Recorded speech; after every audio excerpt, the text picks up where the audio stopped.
Hi, this is John. Welcome to another video. Today I'm demonstrating one of the new quick actions introduced in Photoshop Elements 2024, and this is the one which is called Pop Subject. I'm going to show three examples.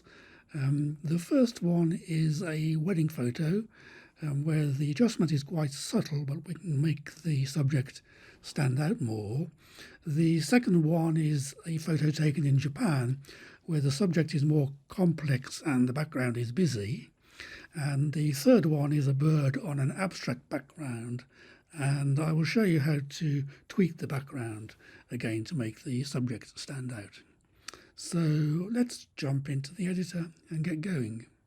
So I'm going to jump over from the advanced mode where I am now into the quick mode, and under the quick action tab at the bottom right here, I'm going to scroll down to this section here which is on subject, and you can see within this section we have this quick action one click pop subject. So let's just try it with this wedding photo and click, and there we have it. And you can see that it has changed. The background looks slightly more blurred, which makes the subject stand out. This little right chevron, if we click on it, it will take us into the advanced mode, and we can see the layers panel to establish what's happened under the hood. And you can see we have this quick action base which has been created, only a slight tweak to the subject, but Adobe has automatically masked it to protect it. And then we have these two automatically created adjustment layers for brightness and contrast and levels. And it's possible to click on each of these and change them. If I click on the top one, the levels, and double click, that opens up the properties panel for levels. And we can change this, and it will just adjust the background because the subject is protected. That lightens it by pushing the middle pointer to the left. If we push it all the way to the right, you can see the background becomes very dark and the subject stands out even more. So, I mean, you can do this really to your own liking. Again, we can choose the brightness and contrast. Double clicking on the actual layer brings up this brightness and contrast dialog. If we push the contrast one all the way to the left, it kind of blurs the background more than it was originally. So again, that's what's happened under the hood. And once you get the photo how you like, you can then save it. So let's have a look now at the second example. Go to the photo bin and let's choose this one here. And again, we'll go to the quick actions and choose pop subject and just click once. And again, Elements has already done its work. The initial change is usually quite subtle. And again, let's click the chevron and go into the layers panel. On this one, I'm going to select the levels dialog.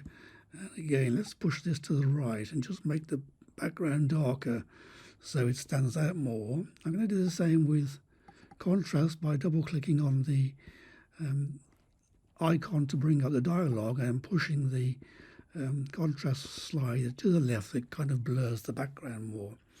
Now on this particular one, we haven't got a complete selection of the subject, because if you see this fan here, it's included as part of the background, and so it's masked out.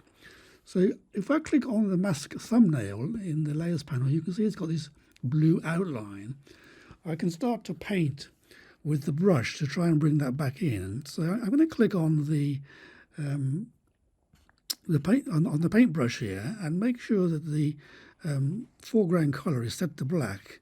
And if I start painting, you can see I bring the fan back in, and also the hand, which is what I want to do. I'm doing this quite quickly. You can do much more carefully, and that looks much better than the original masking. So you can see it all depends on the subject in your photo, how easily Adobe will find it, but in general it does a pretty good job.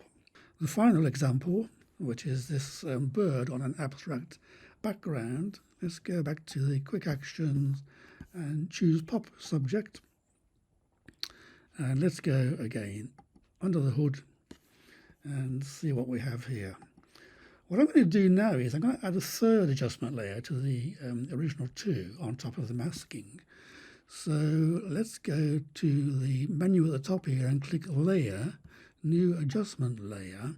I'm going to click Hue and Saturation. Let's close this dialog for the time being so we can see the Layers panel and click OK. Now this also has to be clipped like you can see this little clipping icon here. So I need to hold down the Option key on Mac or the Alt key on Windows and then just click between the two layers. As you can see, when the little arrow appears, just click and that will clip it like the other two adjustment layers so that the masking is respected.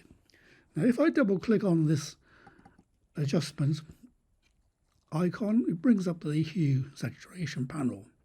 And I mean, I'm going to move this all the way to the left so you can see how we have the ability to completely change the background color, and all the way to the right, which gives it a different hue. And I'm going to leave it somewhere like that. And that looks much better, I think, to my liking. You can do it exactly how you want it. So let's close that down. Don't forget to save your files as Photoshop documents. That's the PSD format if you want to preserve the layers and keep the ability to go back and tweak your adjustments. Otherwise you can flatten the image and save as a JPEG or one of your usual formats. In this case I'm going to go to the Layers panel and choose Flatten Image, and that creates a new background layer with all the adjustments. I'm going to duplicate the layer by pressing Command J on the Mac, that's Control J on Windows, and I'm going to make a further adjustments. So I'm going to go to the Enhance menu and choose Unsharp Mask. And just move this to the right so we can see what's happening. I'm trying to sharpen the eye in this photo, so I'm going to just push up the amount slider, keeping the radius at 1, and push it up quite a bit. You can really see it brings out the catch light more now, and the blue ring around the bird's eye is much better. So I'm going to click OK, and what I've done is I've actually sharpened the entire image, including the beak in the background, which is not what I want. So I'm going to hold down the Option key or the Alt key now, and then click on the Layer Mask icon, and that adds a black mask, and that's completely blocked out everything, including the sharpening. So I now have to choose a brush tool and paint with white to bring back just the eye sharpening. So I need to switch that color palette at the bottom here. And if I just make the brush size fairly close to the size of the eye, I can just click a couple of times and you can see it just brings out that sharpening just on the eye. If you look at the masking in the panel, you can just see a little white part that has been unmasked or unprotected by the black mask. White reveals everything and black conceals everything. A good way to remember that is that black blocks. So I hope you like this video and you've gained some useful information from it. As usual, thanks for watching, and I'll see you next time. Bye for now.